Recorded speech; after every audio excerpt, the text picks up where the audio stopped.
Are you a perfectionist? I know that I certainly am.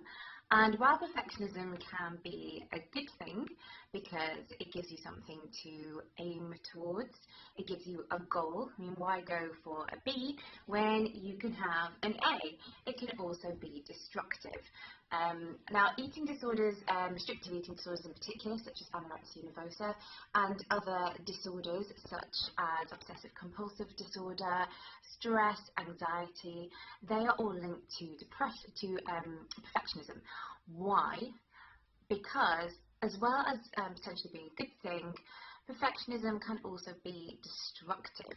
And that is because if you think about perfectionism, if something is perfect, then it doesn't exist. Perfectionism does not exist. It's an unattainable goal. It's unrealistic. It's the cookie cutter, the thing that doesn't exist. That Plato, for those Greek scholars of you out there, called his world of forms, which were worlds of ideal forms that were perfect and didn't exist. Everything on earth was just a copy or a shadow of that.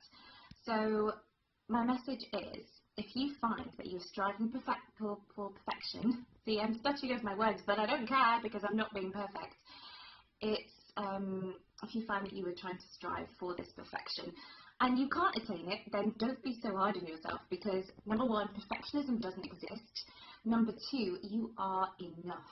Whatever you're doing, whether you are striving to look a certain way, you have a perfect ideal in your head of your face or your makeup or your body, or you want the perfect party for someone or the perfect Christmas or the perfect relationship, don't beat yourself up. You are enough. What you're doing is sufficient. Be who you are, not the best, because it doesn't exist. Be real. Bye.